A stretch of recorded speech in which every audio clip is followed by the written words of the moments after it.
From its origins in the 80s in the ghettos of Chicago and Detroit, electronic music has grown into a distinct genre.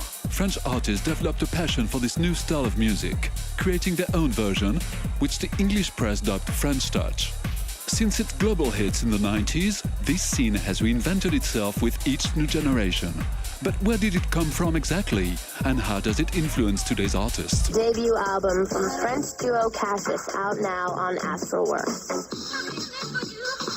How you doing? This is from New York, French music. You know, you guys got it kicking right now. Got some really good DJs. Laurent Garnier is awesome. Cassius bringing out some really good music. Air, really loungy, really smooth. So keep bringing that good sound to New York. We're gonna have a good time tonight. So you're in New York, this is Vinyl Mania Records. We carry a lot of French records here. France is the big bomb right now in the world. Here's actually a whole row of French records. Of course, Cassius, everybody in the world knows Cassius, even an American pressing now. Stardust was just gigantic for us. We sold thousands, hundreds of them. Mr. Oizo, right? Another Alex Gopher record. Really special package. French really package their records really well. That's why they sell a lot, besides being really good records. How could I forget Bob Sinclair? Now, usually I would have a Daft Punk record to show you, but I'm entirely sold out. In fact, we always sell out of Daft Punk records. In the early 1990s, French artists started producing hits that reached audiences throughout the world. Genre toute la presse musicale dans le monde, tu vois, parlait de ses producteurs, Dimitri from Paris, Cassius, Daft Punk. Et genre, c'est en France où au final, ils étaient les moins connus, quoi. Il y avait une excitation nouvelle parce qu'on sentait qu'il était en train de se passer des choses. Tiens, les Daft sont bookés à New York, Dimitri est booké à Tokyo. C'est en train de bouger, les gens font attention à ce qui se passe en France. The French created a new way to mix funk and disco with house and techno. French Touch was born with Daft Punk leading the charge. Tout le monde rêvait de faire les Daft, même nous, à un moment donné, je me rappelle, même moi, mes morceaux, ils commençaient par... C'était tellement gros, leur truc. Enfin, c'était tellement... Il y a des groupes comme ça, quand t'as Aphex Twin, qui est toujours en train de défricher, ou les Daft sont en train de défricher, ou... Quand il y a des champions dans un mode musical, c'est génial, parce que tout le monde est là en train de regarder, comme Bob Dylan, ou... Il y a le champion, qu'est-ce qu'il a fait? Alors, qu'est-ce qu'il va faire le prochain truc? Wow. In 1997, Daft Punk released their first album, Homework, which was heavily inspired by Detroit techno and Chicago house music. 2 million copies were sold in 35 countries in 2 months. The French media started to take an interest in the French Touch phenomenon. C'est indéniable. Les Daft, quand ils sont arrivés, c'est eux qui ont popularisé cette musique en France. À partir du moment où eux sont arrivés, ils étaient plus jeunes que nous. Ils avaient un son qui était franchement nouveau. Ils ont fait des trucs qui étaient vraiment à la limite entre le grand public, pas le commercial, le grand public et l'underground. Ils ont super bien compris. Et en fait, ça a généré une masse de gens qui avaient envie de faire cette musique-là, et en France et aux États-Unis. Parce que je sais qu'aux États-Unis, quand ils ont fait le live avec la pyramide, t'as une tonne de gamins qui sont arrivés, qui ont vu ce truc-là et qui ont dit « Mais putain, what the fuck, quoi. Nous aussi, on peut le faire. Nous aussi, on veut faire ça. »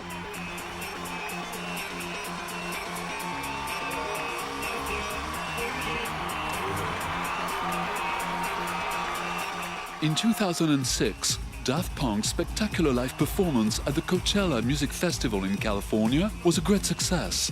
8 years later, in 2014, their fourth album won the most awards at the prestigious American Grammy Award ceremony. Et en fait, les Daft, puisqu'ils ont fait ça en plus grand, plus fort, je pense qu'ils ont transformé l'essai. Nous, on a posé les briques pour construire la maison, mais on restait vraiment dans le côté underground, sans faire trop de bruit. Alors après, il y a eu des rêves, il y a eu des trucs qui ont attiré du monde. Mais les Daft, eux, ils ont montré un espèce d'exemple différent en disant non, mais on peut être underground et on peut vendre des disques. Tu vois ce que je veux dire? On peut avoir un pied dans chaque truc et rester super intègre. Et vraiment, moi, je leur tire mon chapeau pour ça parce que ça a fait beaucoup de bien à la scène. The French duo had finally made it. Most French Touch artists discovered electronic music at the start of the 1990s during raves or illegal parties where ravers danced all night long to house and techno music coming out of Chicago and Detroit. Tout le monde parle de la puissance des rêves, de cette espèce d'épidémie qui est partie comme ça d'Angleterre et puis qui a contaminé l'Europe. Mais personne ne sait vraiment ce que c'est, il faut venir dedans. In the very beginning, dancers rejected capitalistic values. The purpose of the rave was to achieve a new form of transcendence through music and dance. Ça a commencé en Angleterre et aux États-Unis, surtout à Détroit, dans les warehouses. En Angleterre aussi, et c'est vrai que ça arrivait en France relativement rapidement. C'est Manu Casana qui a fait les premières rêves, et ça, c'était au fort de Champigny, et il a tout de suite monté un label qui s'appelait Rave Edge, lui. Moi, je trouvais que les jeunes, on était tous cloisonnés, quoi, par gang, par bande, par genre, par style. Les punks, les mods, les rockers, les skinheads, les hippies, les babacools, les ceci, cela. Et je me suis retrouvé dans cette soirée où finalement tous ces genres différents de toute cette jeunesse, avec tous ces cloisons qu'il y avait d'habitude, et voilà, il n'y avait plus de cloisons et tout le monde était à se rencontrer, à discuter, à se sourire, à danser sur la même musique. Tout ce qui était un peu chanté avec des voix et un peu de groove, on appelait ça de la house. Et tout ce qui était sans voix, non chanté, un peu froid, on appelait ça de la techno. The music brought ravers into a collective trance state. This unrestrained mindset often went hand in hand with the use of a new synthetic drug, ecstasy. Quand je suis rentré de cette expérience à Paris, j'avais les yeux, tous mes amis me disaient, mais direct, t'as des étoiles dans les yeux. Je fais, bah ouais les gars, c'est pas possible, vous imaginez pas ce que j'ai vécu, quoi. Et donc plus je l'expliquais, et ils arrivaient pas à voir, t'as du mal à vraiment faire retranscrire ce que tu as ressenti au fond de toi-même, parce que c'est vraiment au fond de toi-même, t'as vraiment du mal à le retranscrire en l'expliquant. Il faut le vivre.